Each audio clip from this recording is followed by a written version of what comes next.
This is a vloggy moment. It is currently almost 4:45 a.m.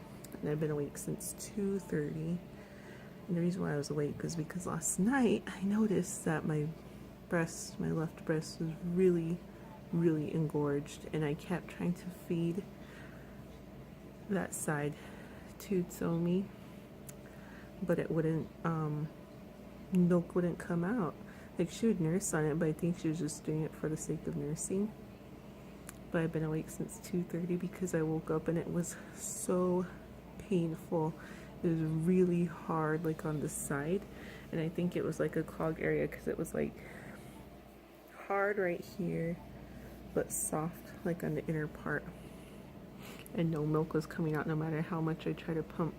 So I spent a majority of the hour trying to pump and kind of trying to compress it with like a hot rag and even a cold one. I tried an ice pack to take down the swelling, and I took a hot shower, and it's barely letting up. It's insane. And I decided I'm gonna go ahead and take a bath and get ready for the morning, because we're actually, oh look, I got some Christmas decorations up. Anyways, we're heading to Oahe for Thanksgiving, so I decided I'm gonna get up and just be ready for the day, because I'm gonna take a bath and just kind of relax a little and use the heat to kind of hopefully help out my boob. But man, it's no joke, it really sucks. Yeah, that's my only update. I haven't been vlogging much because I've been so busy trying to get the apartment organized before we left for Thanksgiving. So yeah, but I didn't even finish everything I wanted to do, but I got a majority of everything in place, so cool. There's a Coke truck in front of us. Yay, I want it. I want all the Coke. Ooh, we're getting next to it. Yay! This is the best day ever. Ooh, I don't want to have that guy. Now I'm recording him because that's creepy. Oh, there he goes. Bye. It's Thanksgiving and we're at Kobe's grandma's house. Currently trying to take a nap, but someone's having FOMO. She's experiencing FOMO and doesn't want to miss out on all the turkey fun and football going on right now. Did you gobble till you wobble? She had some gravy. Hot Somi. Mashed potatoes and gravy. And just a tiny, tiny taste of whipped cream from my pumpkin pie. She is stuffed. As am I, but I think I'm ready for round 2 because it's been a few hours since we ate. It's not Thanksgiving dinner, it's Thanksgiving lunch. I like this blanket, it's very pretty. Happy Thanksgiving, everybody! Happy Thanksgiving! Wait, that one day when you guys are getting hooray for her. One, they tricked him. Sprigwell made a nice play, but the red zone throw was a poor decision by him. They've been running the ball effectively. Now that Houston has the lead, let's see if they work more balance. They came out throwing the ball all over the place, but couldn't complete any passes. Hey guys, looking rough right now, so excuse my beauty. But I wanted to talk to you guys about something I just watched. I tried to call my sister so I could tell her about it because I was all hyped, but she didn't answer. So here I am. Like it. I finished watching this documentary on YouTube. It's called God Knows I'm Here, and it's about this woman who kept a journal during her months that she spent in this abandoned home. She was homeless. She had a mental illness. I was kind of confused about what she had specifically because they were saying she had schizophrenia, but like the documents that they showed, those were documents. The documents they showed, oh my gosh, I did it again. Fun fact, I don't know if it's fun, but just a fact about me, random fact. When I was a kid, I had to attend speech classes because I had a lisp, and so it still shows up every now and then. But anyways, she kept a journal. She ended up finding this house, and she spent months in there. Well, I don't really want to ruin it for anyone who want to watch, but if you're gonna check it out, it's called God Knows Where I Am.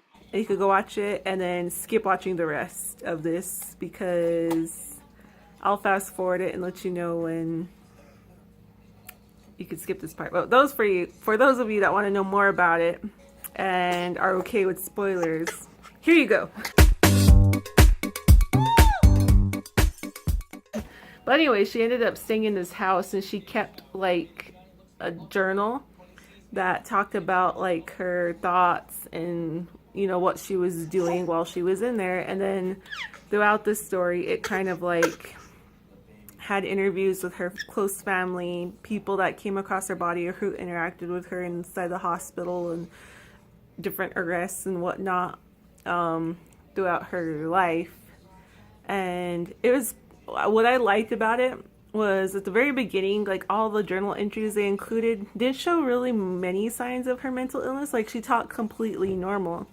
And then even when they talked about her, she talked like a normal person. So I didn't really get it. I was like, well, it doesn't really sound like she has anything wrong with her. You know, she's just up in there eating some apples, looking out the window, having a grand time.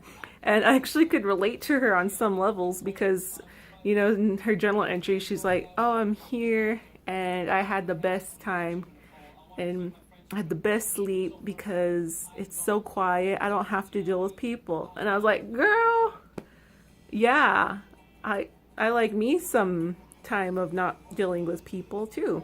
And I was like, I know several people in my life who would love to be where she is right now, because it was a nice house near like a stream. It was like an old farmhouse. But anyways, she took refugee in there. But then towards the end, the journal entries they start reading showed clear signs of her mental illness, like her delusions she had. And then you kind of catch on. It's really good. I really enjoyed it. It was like just a really good story. It's narrated like the narration was a little cheesy because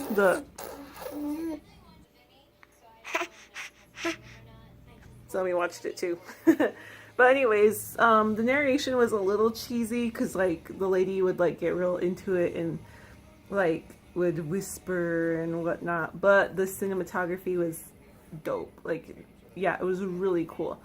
But if you want to check it out, if you're into psychology, because I studied psychology in college too. I've always had an interest in, you know, psychology, like in mental illnesses, mental health and whatnot. So I found it very interesting. And it's kind of funny because Kobe and I, we have our separate interests. And for me and him, I'm into psychological stuff. Like I'm really into like the human mind and how people think and whatever, because I don't know, I just find human behavior kind of interesting because I'm a very observant person.